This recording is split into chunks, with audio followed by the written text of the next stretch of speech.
Okay? And to break those habits, I have told my mind I must do it. Okay? And so therefore, the process begins.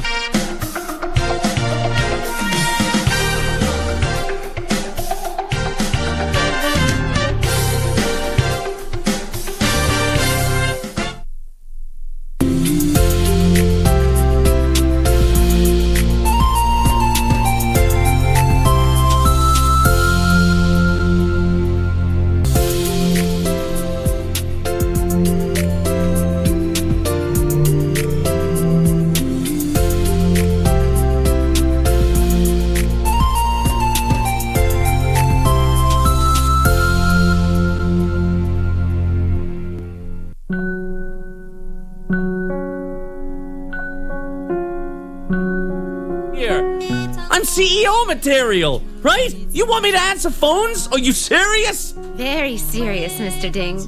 This is the job our system selected. What do you do? Answer phones. What? What's that look for? Whatever it is, just say it. Go on. I've had enough of you walking back and forth. And admit to the things we've lost. Time to say goodbye. Flying man. Say goodbye to the past. 用一段故事建筑一座城堡，回忆放进去后就不再打扰。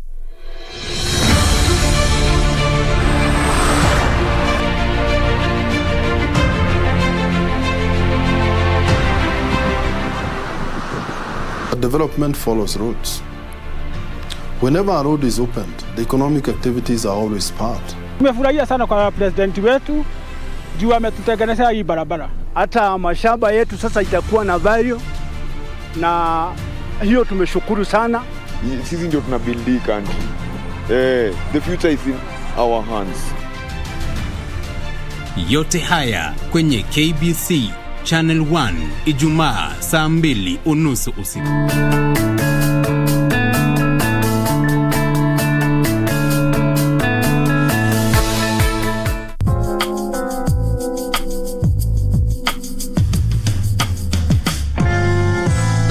You okay? What's going on here? Honey. I was telling you about... About what? Everything fine. Just fine? Fine is not good enough. Is she in custody? Not yet, my lady. You're under arrest. You will learn more at the station. Now, come with us. No, I'm not going. I haven't done anything. They're accusing you for murder. She killed my husband. I have children who will grow up without a father. Do you have children, huh? That piece of paper is taking you to prison for life. But you're not going to allow her to go to jail, are you?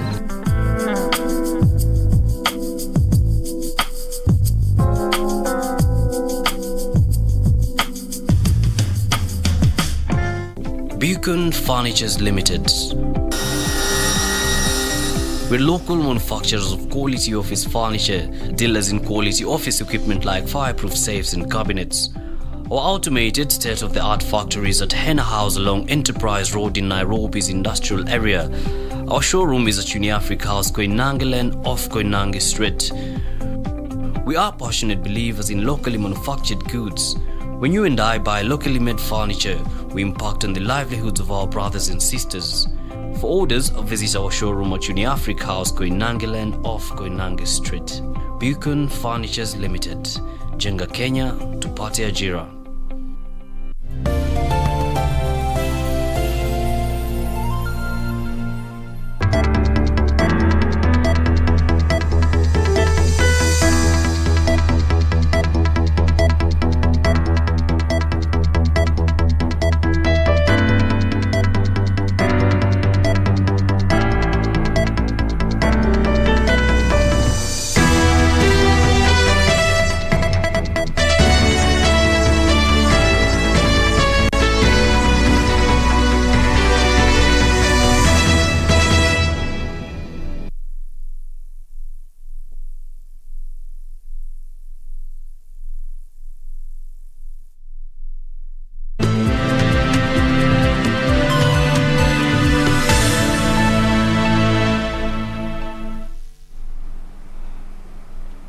Good afternoon. This is Lunchtime News. We have a comprehensive bulletin lined up this afternoon. And remember, you can interact with us on our social media handles at KBC Channel 1. My name is Jackie Wambiru. Our sign language interpreter is Byron Abuli. Welcome to the broadcast. Narok South Member of Parliament Korey Olelemain has called on the Independent Electoral and Boundaries Commission to come up with strategies to ensure that the pastoralist community is included in the mass voter registration exercise set to begin mid this month. The legislator says the prevailing drought had forced many residents to migrate in search of food and water for their animals, and as such, many may be locked out. Meanwhile, former Kamukunji Member of Parliament Norman Nyaga has declared his interest in vying for the senatorial seat in Embu County. Nyaga promises to uphold the war against corruption. Speaking in Ilikerine Secondary School, where he was launching a CDF project, Narok South Member of Parliament Korey Olelemain raised concern over the number of eligible Kenyans from the pastoralist communities who may be locked out of the voter registration exercise to be rolled out by the Independent Electoral and Boundaries Commission mid this month.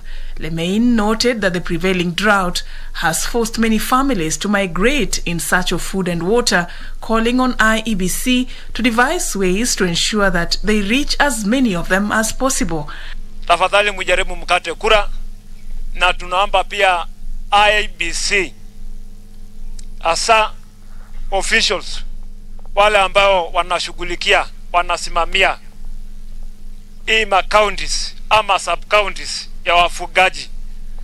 Ni mzuri hata nyinyi mjue hao watu wamehamahama, kwa hivyo hata nyinyi mtajaribu njia ya kuhakikisha kwamba hao watu mmewapata, si uko kwa ofisi peke yake. Hiyo haitatusaidia sisi.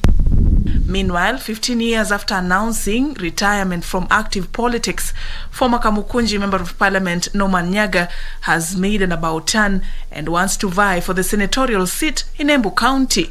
The 71-year-old is vowing to prioritize the war against corruption. If you look at the very top leadership, they came in very poor.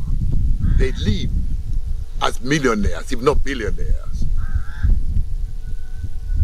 The money allocated to the county government, there has been too much corrupt practices.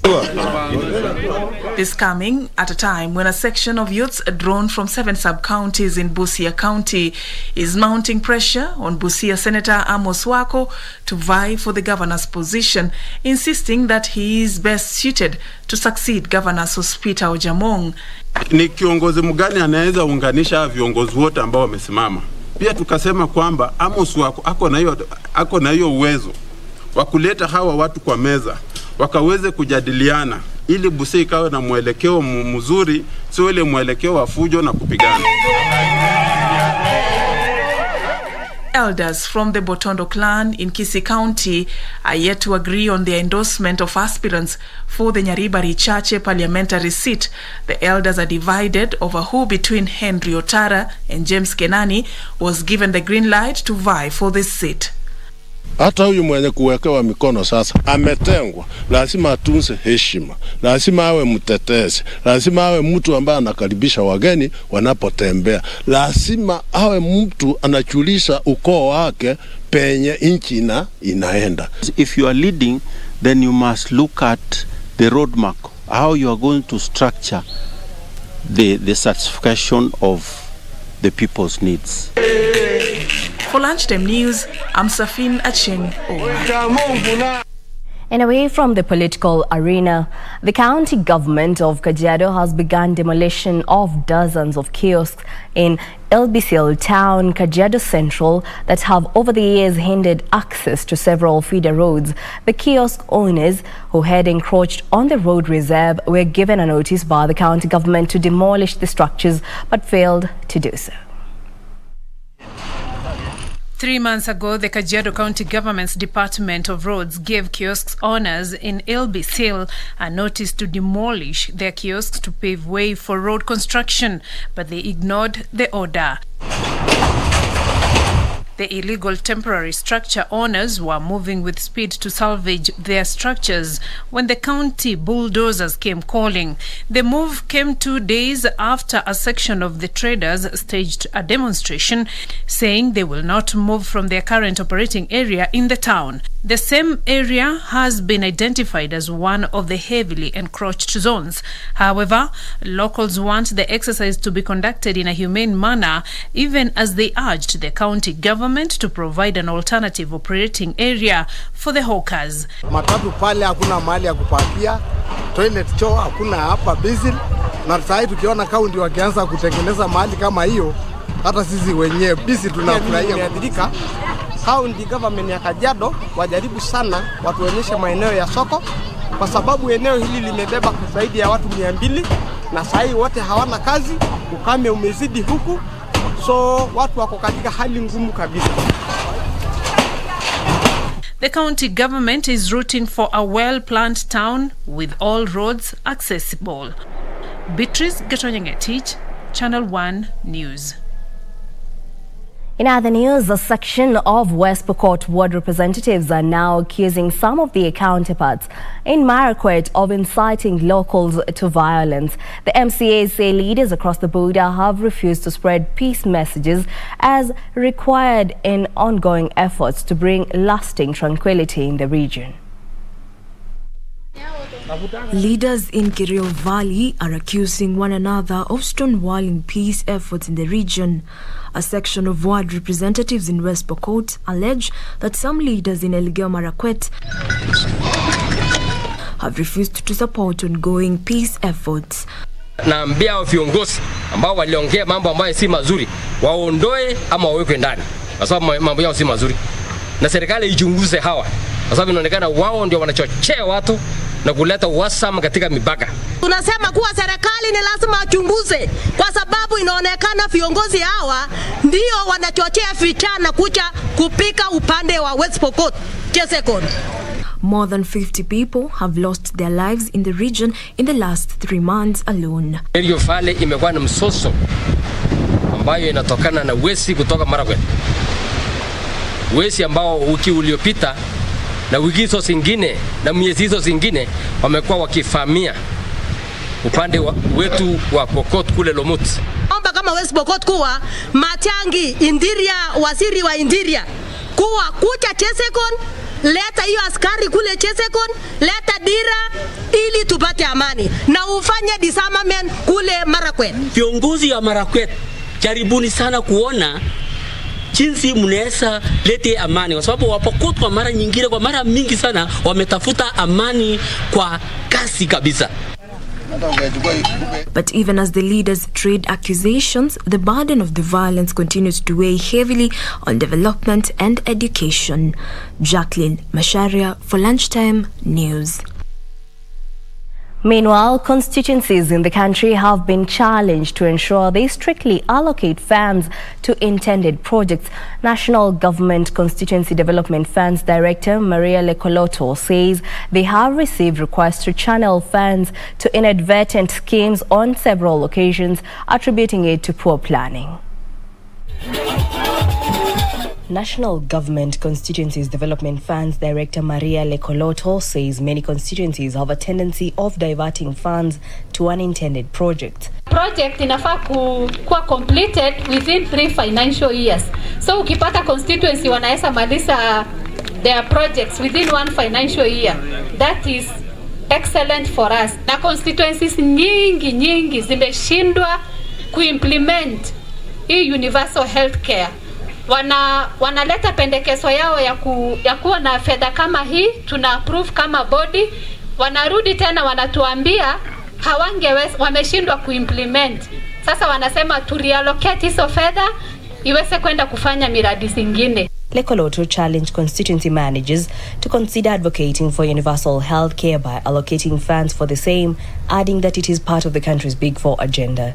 Kwa kupitisha huu mradi itasaidia pia kudeliver ile the Bill of Rights ambayo iko kwa constitution yetu, ambaye inasema ina accord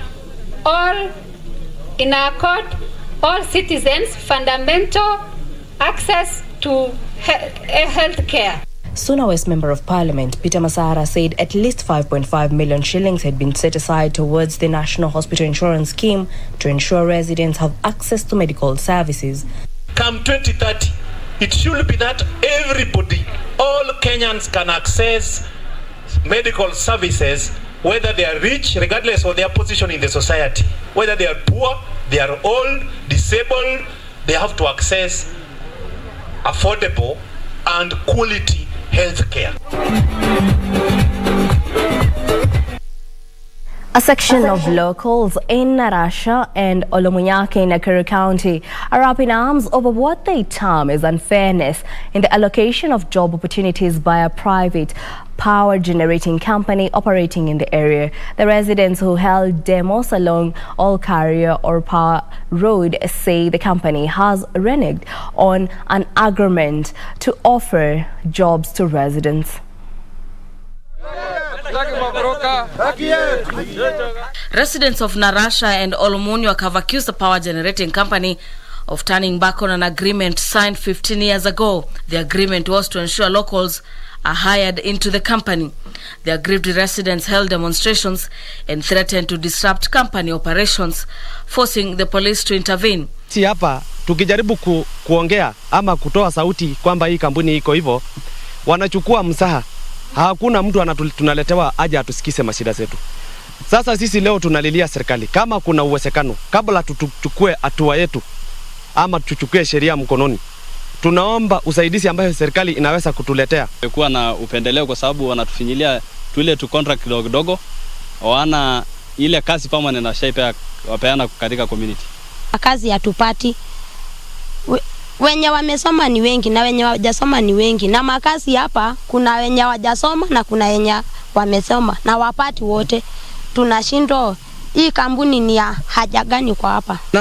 Na sisi wamejaribu kuongelesha, hata sisi wanaandikiana MOU na anaenda kupoteza una picha haonekani, hata ikikuja mkutano ingine ikiambia leta ile mtakaba hawezi lete. They further want the government to intervene and ensure the company adheres to proper waste disposal. Hata mimi sasa nasikia kifua. Nikienda hospitali naambia kuna moshi ndani yangu na sifuti sigara. Ati tutasema ni sigara. So tuko na malalamishi mingi sana. Efforts to reach the company for a response were futile. For Lunchtime News, I'm Gladys Mungai. Mandera County Governor Ali Roba is calling on the national government and non-state actors to aid drought mitigation efforts in the region. Roba says many residents are currently facing drought-related challenges, with some struggling to afford even a single meal a day. The Mandera County government is looking to disburse relief assistance food to some 45,000 households in the region. Governor Ali Robo says the county still needs support to ensure Kenyans are adequately cushioned against the drought. Robo said the COVID-19 pandemic has exacerbated the drought situation, even as he pledged that his administration will do everything in its power to ensure the relief program reaches all the affected residents. To the national government, especially Ministry of Devolution and Asals, His Excellency the President of the Republic of Kenya, and non-state actors to come to our aid, particularly in the provision of additional fodder and animal feed supplements, as well as complementing our relief food efforts and the emergency borehole repairs resulting from excessive use of the boreholes during this drought season. The beneficiaries will include internally displaced persons, persons living with disabilities and the elderly. Yusufar reporting for Lunchtime News. Now, residents of Kimende constituency in Kiambu County are in shock following the mysterious death of a police officer attached to the Kimende police station. According to eyewitnesses, the police officer was last seen leaving one of the bars in the area before boarding a boda boda to go back to the station, only for his body to be found lying lifeless outside the police station. The residents are now calling for a crackdown of all those selling illicit brew in the area. Jamaa anafahamika kwa sababu mara ya mwisho alipatikana pale town akipita huko, alafu akakuja mpaka hapa jioni hivi, akakuja na hizo zingine akaja kumalizia starehe zake hapa. Na sana sana hizi pombe, kwa sababu tumekuwa kama community tukipigana na pombe hizi haramu. Tungeomba sipigano hasa kabisa na ijulikane alikunywa wapi, na kama ni pombe ambao ni moja ya pombe ambazo zimekubalika kuwa ikitumika na binadamu. Kama zio hiyo zijulikane nani alimuuzia na hatua za kisheria zichukuliwe. Youth who have completed a secondary school education have been urged to enroll into government-sponsored technical and vocational training institutions to acquire skills. Experts say this will help them create employment instead of waiting to be employed. Young Kenyans have been challenged to embrace blue-collar jobs by joining technical and vocational training institutions in order to acquire basic life skills while also benefiting from various government programs, including free capitation. It's okay to work in the offices, but when you look at the world today, watu wengi sana walikimbilia hizo courses. Zenye zimebaki sasa ni hizi technical zenye tunahaji kila mtu afanye. You don't have to go do something that imejaa kwa market. Rudi, fanya hii yenye sisi tumefanya, tuungane pamoja na to change taifa yetu. Sentiments echoed by some of the beneficiaries of the government incentive. Very promising. Inawezasaidia a lot of students who are stuck at home, who are jobless, they're sitting idle at home and they can be dragged to do bad things. So I can encourage them to take these forms. Speaking at Isiolo Youth Center after a mentorship program, businessman Mwenda Thuranira said plumbers, welders, masons, plant operators and electricians are among the highly sourced workforce. Sasa kama hii opportunity imekuja hapa, tafadhali tujitolee kwa wingi na tuambie majirani wetu na wengine wote, na hawa shule hawabagui, wanachukua mtu yote, si ndio? Kwa hivyo tuweze kwenda huko watu wapate elimu. For Lunchtime News, I'm Zainab Said. Well, that report by Zainab Said brings us to our first break here on Lunchtime News. Don't go too far. We'll be back with more news.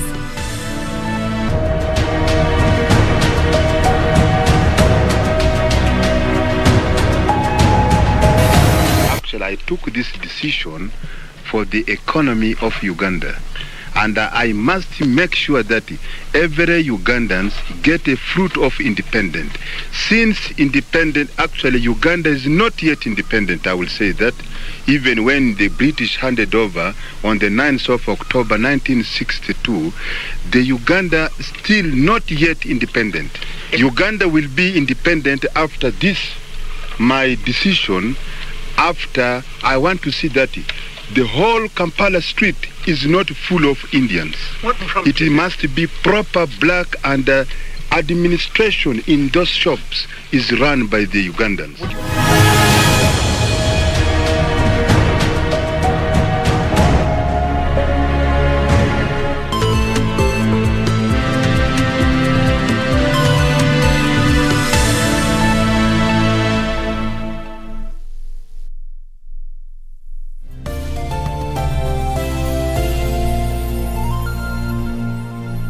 Mambo?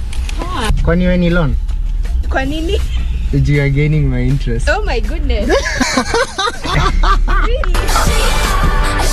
He is a multi-talented Kenyan-based poet, videographer, YouTuber, also known as the King of Smiles. Kwani wewe ni Simba? Aje, umetuambia mambo tumekuchukua. You've seen his videos trending on TikTok, Instagram, and this Friday he will be on Every Friday with Shiksha Arora, only on KBC Channel 1.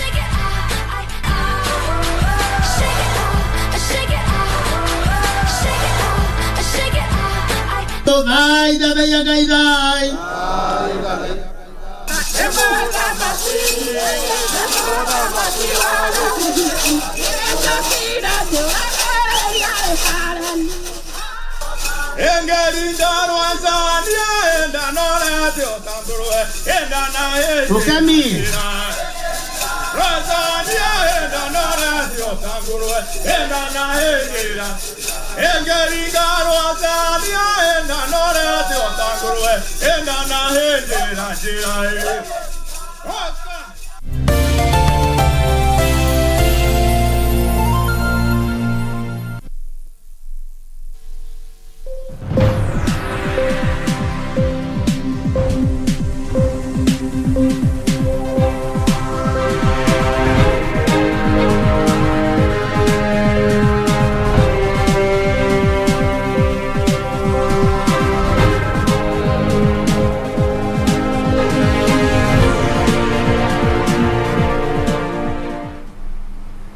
Welcome back. Now let's talk business.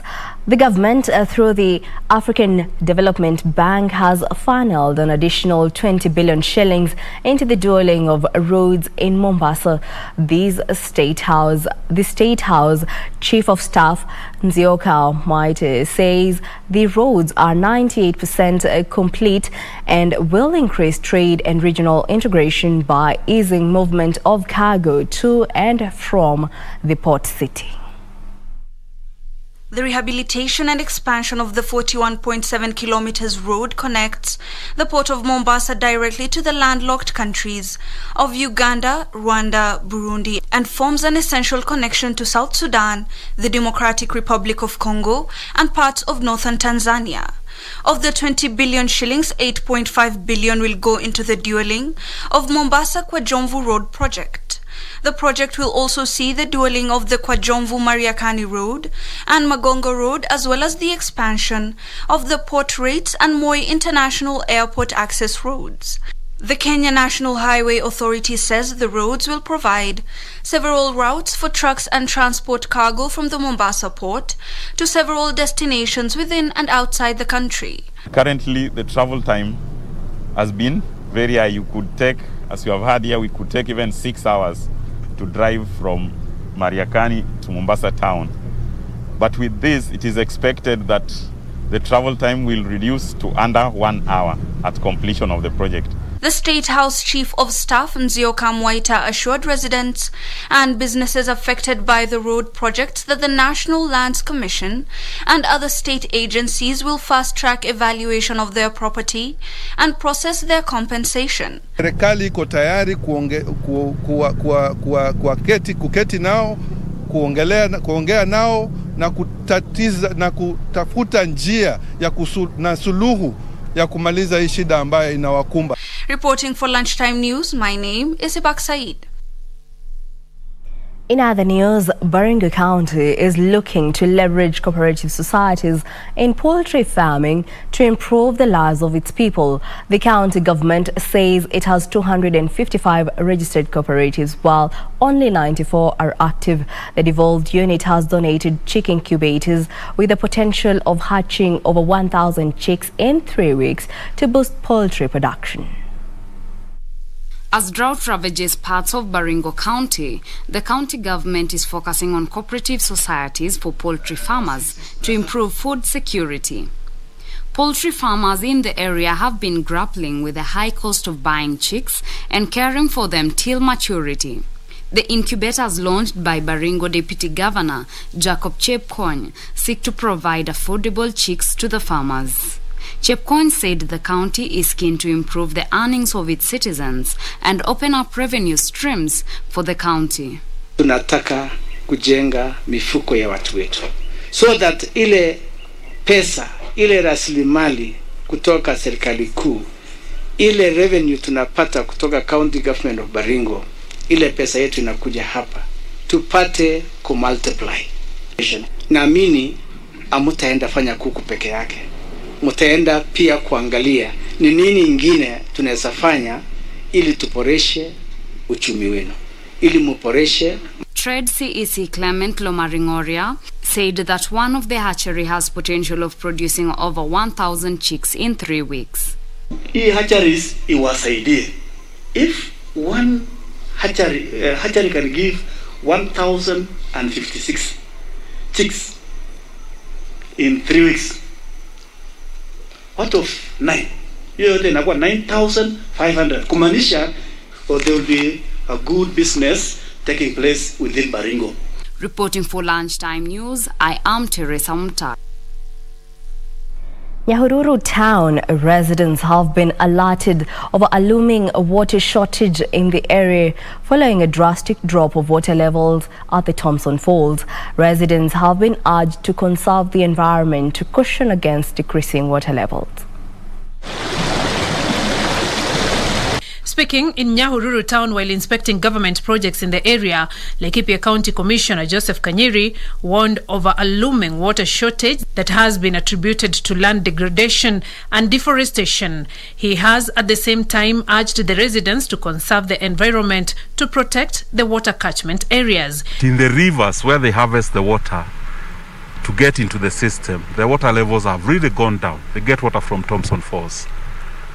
Partly this can be blamed on the weather, but it is noticeable that there are bad practices by the residents of some parts of the Aberdare, which is the catchment area for that river.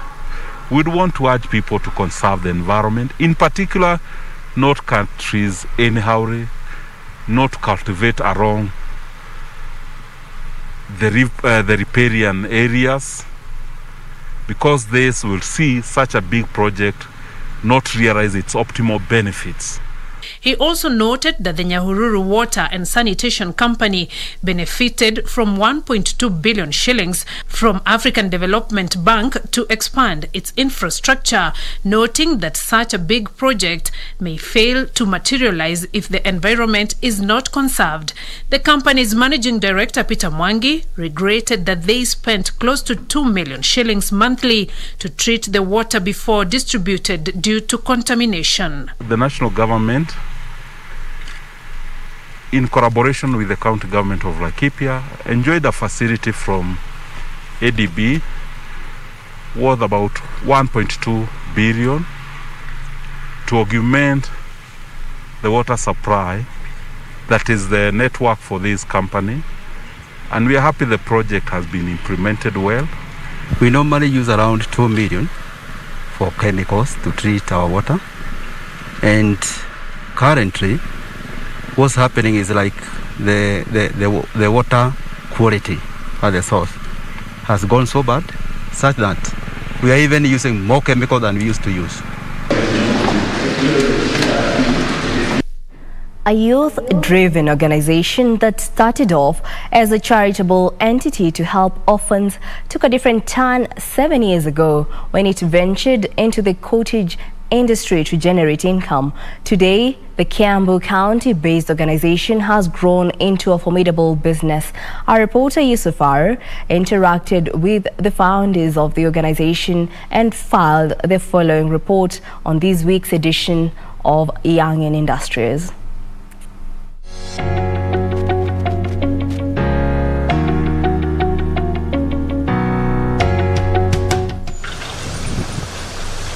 Matavia area, Kiambu County. This is the home of the Cheer Up community-based organization. The organization's operations manager welcomes us, and after brief introductions, we are briefed on the organization's history. So Cheer Up started as a feeding program for orphans and vulnerable children. So initially guys would give donations, and then kids would be supported in various ways. In 2004, it was registered as a self-help group, and it continued its operations. 2013, it was registered as a CBO with the Ministry of Gender. Cheer Up Enterprises kicked off in 2013 with drying of vegetables during the peak season and their resale during the dry season. The organization, comprising youthful membership, used to source excessive veggies from farmers before drying and milling them to sell later.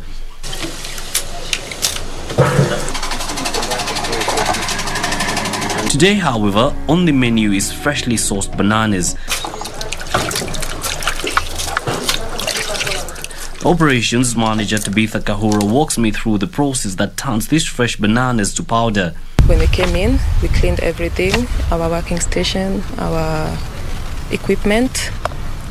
From there, the personnel, the one who work in that area, they'll start cleaning them and preparing them for the dryer. That involves cleaning, cutting the tips.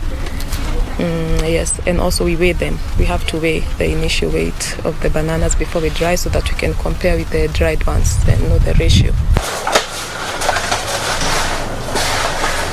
The solar dryer usually takes 2 to 3 days depending on the weather, and once ready, it is time for milling.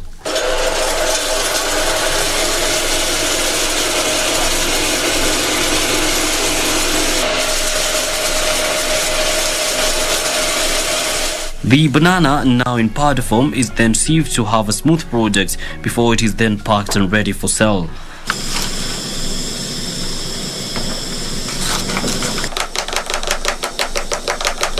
We get a front row seat to this porridge made from the milled banana, and this is sumptuous.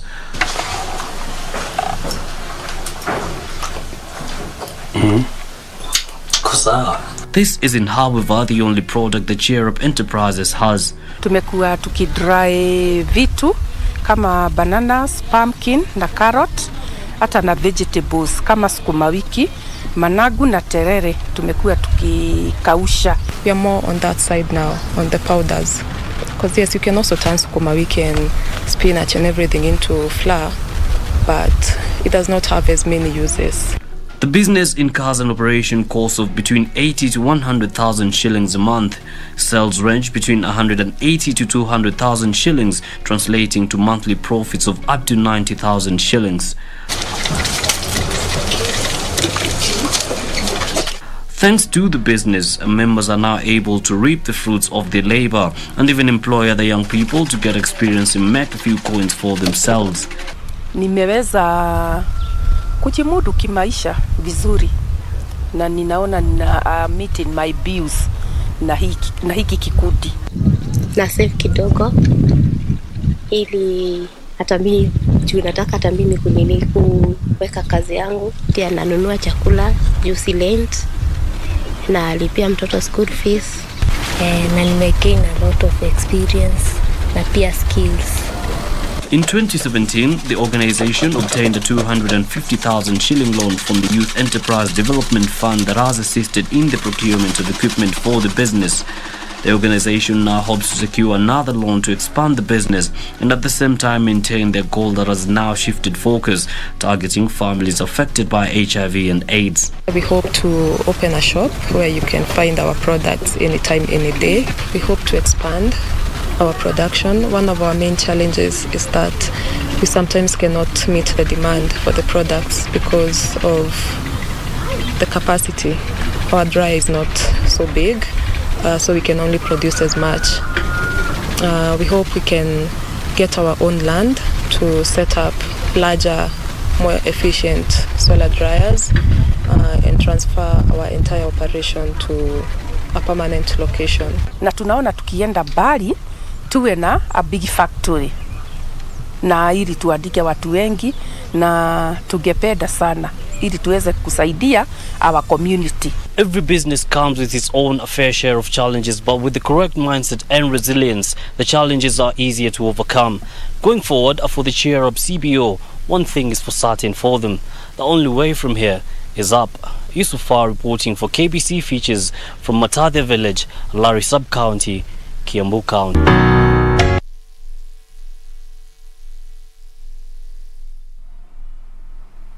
Now moving on, directors of smallholder tea factories have been appointed to the tea board as it starts to take shape.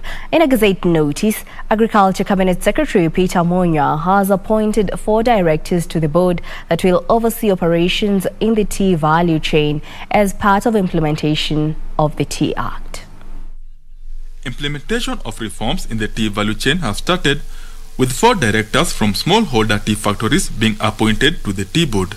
The board, which is required to have a maximum of 16 members, will be tasked with overseeing the operations of the tea value chain. The board, among other things, will be charged with licensing of tea factories and tea traders, as well as setting the minimum tea buying prices to protect farmers from exploitative prices. This comes at a time when smallholder tea farmers have been grappling with low tea bonus payout in recent years, blamed on mismanagement and low global tea prices as a result of increased production. Meanwhile, Kenyans will have to contend with the high cost of maize products that are seen a 2 kg packet of maize flour retail at about 120 shillings.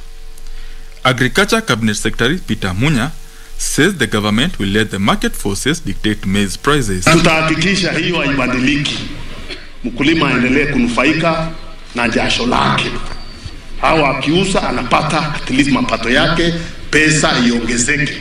Late last year, millers had written to the Agriculture Ministry to let them import maize to stabilize high maize prices that had seen a 90 kg bag of maize retail at more than 3,000 shillings. Benson Rioba reporting for Lunchtime News. Local pig farmers are steadily venturing into pork processing to increase their margins. Despite this, they face the challenge of accessing animal feeds, which is now costly.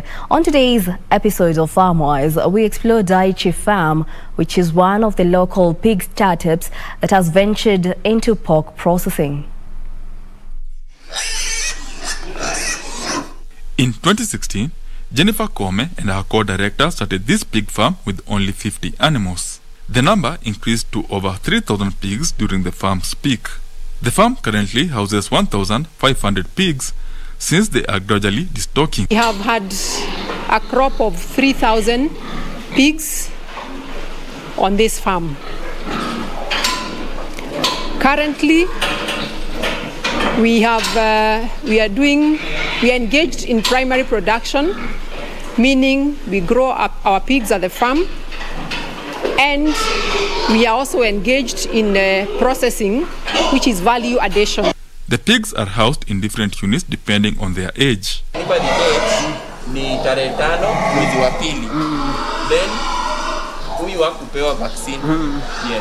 Not all pigs will end up at the slaughterhouse, as some of the sows and boars are held longer for breeding purposes. If well fed, a pig attains a slaughter weight at 6 months. The farmer says a 100 kg processed pig can generate over 20,000 shillings in earnings. The pricing will vary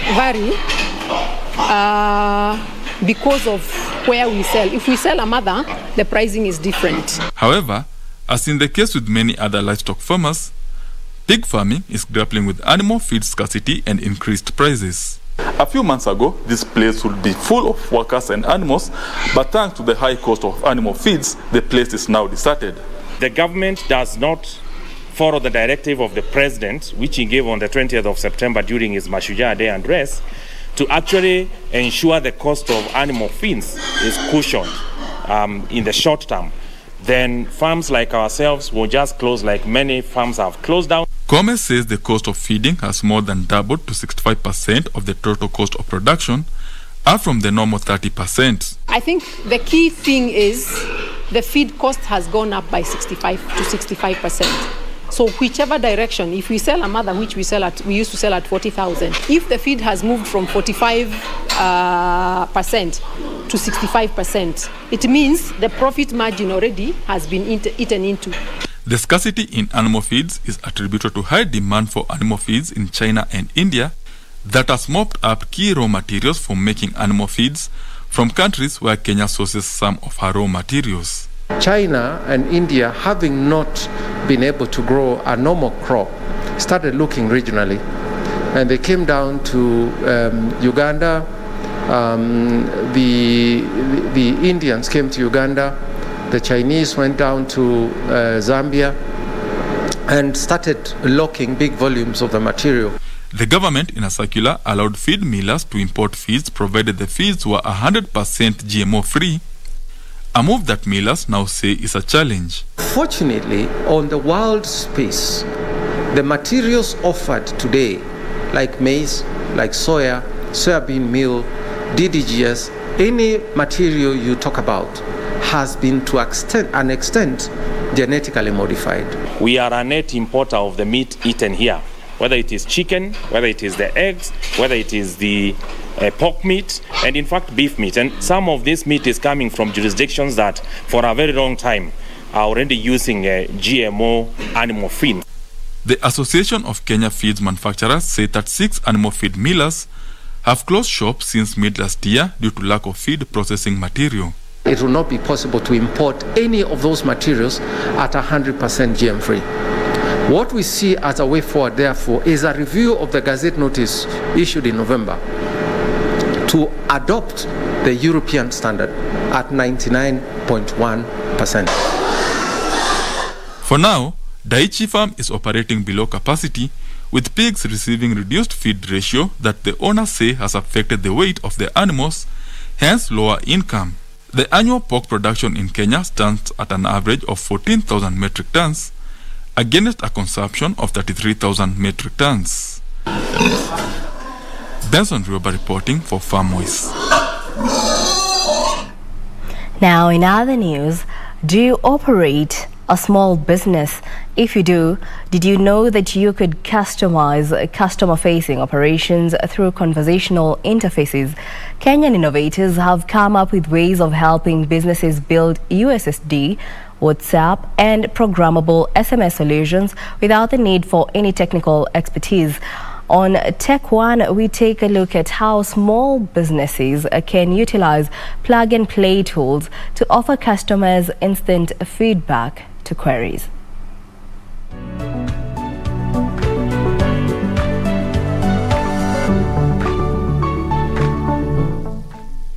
A study by payments technology company MasterCard reveals that 67% of small businesses in Africa say e-commerce will have a positive impact on their business.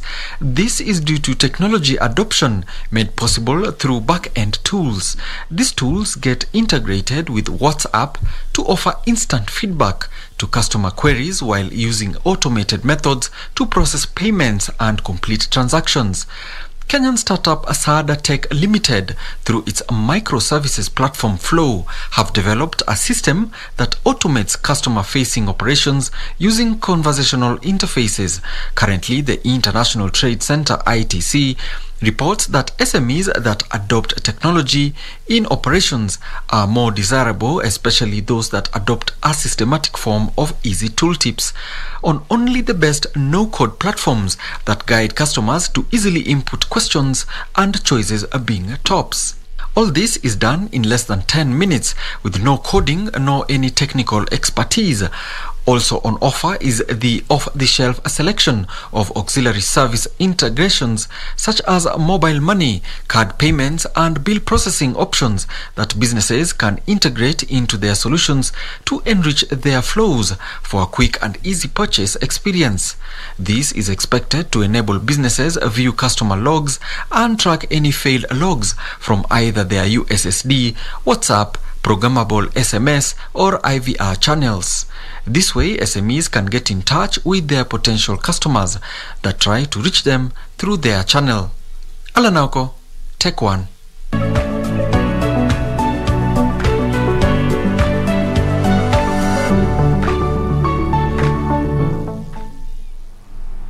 Fast rising debt levels and choking interest payments are putting Ghana at growing risk of a debt crisis. Economists are warning that while strong global commodity markets mean Ghana's economy is expected to grow a respectable 6% this year, the threat of another double-digit fiscal deficit means its already crushing debt burden will almost certainly worsen. Here are the details of these and other news from across the African continent. Debt as a share of gross domestic product in Ghana is forecast to reach 85%. Interest payments alone, meanwhile, will absorb 46% of the government's revenues. According to credit rating firm S&P Global, the second highest ratio in the world behind Sri Lanka, another country facing significant default risk. Ghana's budget hole works out at almost $6 billion. The Ghanaian government earlier this week said it planned to issue just over $4 billion worth of bonds in its local cedi currency in coming months to help pay its bills. The Ghanaian government has projected its budget deficit to fall to 7.4% this year, but many economists think it is more likely to be around 10%. Meanwhile, the African Development Bank will offer South Sudan a $14 million grant to boost food security, value addition and trade. African Development Bank country manager for South Sudan says the 5-year project will be implemented by the Food and Agriculture Organization of the United Nations in conjunction with the Ministry of Agriculture and Food Security. The project will help increase the production and incomes of almost 20,000 farming families, noting that the grant will benefit formerly internally displaced persons now returned to their homes in need of economic reintegration. Finally, Rwanda expects its economy to have grown 10.2% in 2021 after contracting 3.4% a year earlier, helped by improved performance in agriculture, recovery in industry and construction. Rwanda's finance minister says the economy was hit hard in 2020 by the effects of restrictions aimed at curbing the spread of COVID-19, particularly tourism and other main sectors. The 2021 growth forecast is more than double the finance ministry's May projection of 5.1%. The International Monetary Fund projects that Rwanda's economy will expand 7.2% this year. And away from that, North Korean hackers stole almost $400 million worth of digital assets in at least 7 attacks on cryptocurrency platforms last year. The attacks mainly targeted investment firms and centralized exchanges. Blockchain's analysis company Chainalysis said it was one of the most successful years on record for cyber criminals in the closed East Asian state. Here are the details of these and other news making headlines across the globe. North Korea has routinely denied being involved in hack attacks attributed to them.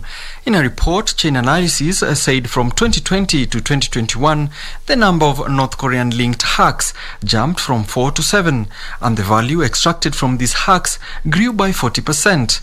The firm says the hackers used a number of techniques, including phishing lures, code exploits, and malware to siphon funds from the organization's hot wallets and then move them into North Korea-controlled addresses. Cryptocurrency hot wallets are connected to the internet and cryptocurrency networks and so are vulnerable to hacking. They're used to send and receive cryptocurrency and allow users to view how many tokens they have.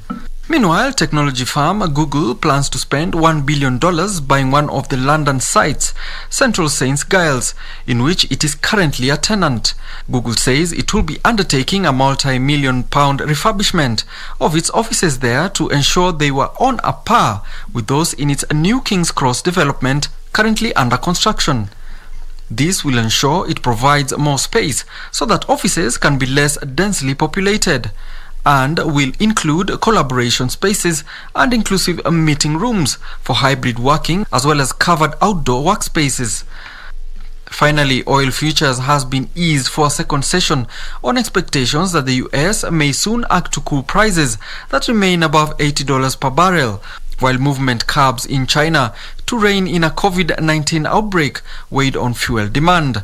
Brent crude futures fell 6 cents to $84.41 a barrel, while the West Texas Intermediate crude was down 0.3% at $81.91 a barrel. China, the world's second biggest oil consumer, has suspended some international flights and stepped up efforts to rein in a virus outbreak at Tianjin.